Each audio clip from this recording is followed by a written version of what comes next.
What if I told you that companies are slowly changing what it means to buy something? Not by raising prices, not by making better products, but by changing ownership itself.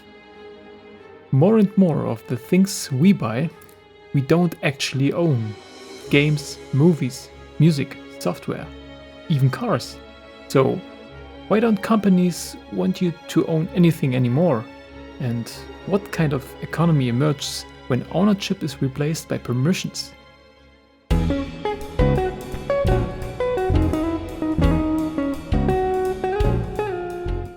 Let's start with what actually happened.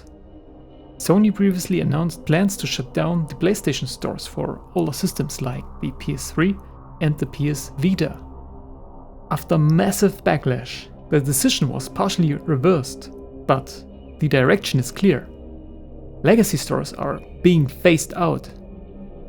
Sony also states that previously purchased content will remain downloadable only for the foreseeable future, not permanently. Then came another case.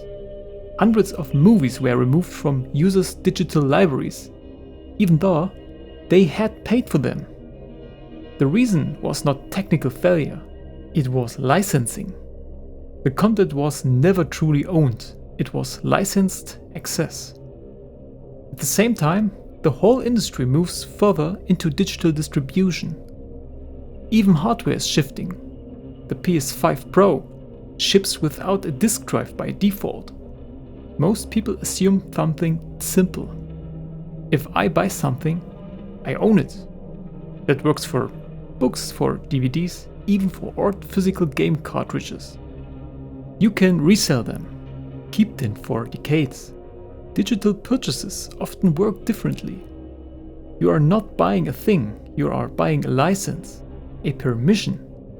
And permission can come with conditions. If a store disappears, or if licensing agreements expire, access can be reduced or removed. You paid, but ownership, in the traditional sense, may never have existed. Now the core issue. Digital goods are almost perfectly reproducible. The marginal cost of another copy is close to zero. There is no natural scarcity. Yet scarcity still appears. Why? Because access is controlled. Sony decides who can buy. When they can buy, whether downloads remain available and when a product disappears. So scarcity is not recreated by the good itself. It is created by control over distribution. At first glance, it might look like a monopoly, but Sony still competes with Microsoft, Nintendo, and PC platforms. However, inside its own ecosystem, Sony has strong control. If your library, friends, progress, and purchases all tied to one platform, switching becomes costly. Economics call this a lock-in effect. The more a user is integrated into an ecosystem, the harder it becomes to leave. So the power here is not a traditional monopoly. It is a platform-based control combined with switching costs. Ownership normally means control. You can sell, you can give away, you can keep it indefinitely. A license works differently. Here, control ultimately remains with the provider. They define the condition of use. They can change those conditions. And in some cases, revoke access. This shifts the relationship fundamentally, from ownership to permission. Now from description to action. Sony is not acting irrationally. From its perspective, the incentives are clear.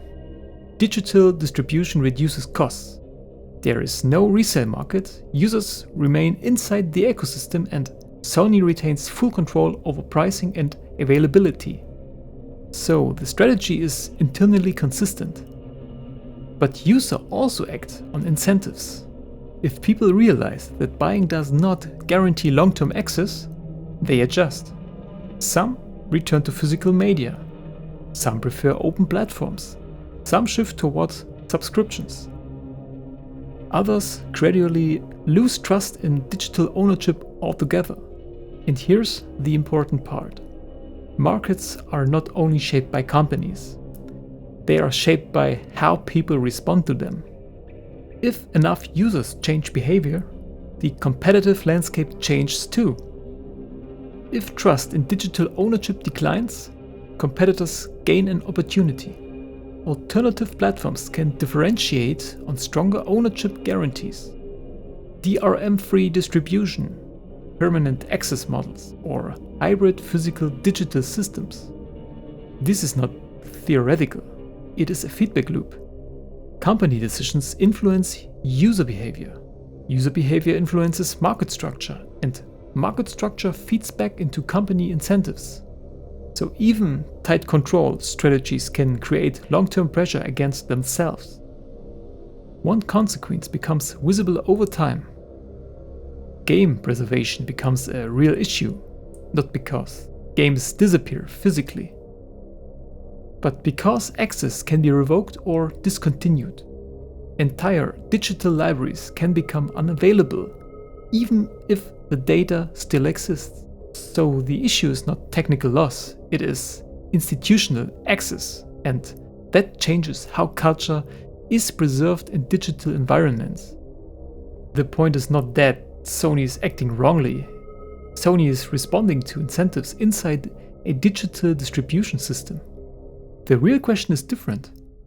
Should buying something mean permanent control or only temporary permission? Because once ownership becomes conditional, it does not only change what we own, it changes how we behave. And when behavior changes at scale, markets change as well. So maybe the real question is not, do we own our digital games? But what kind of market emerges when ownership is replaced by revocable access?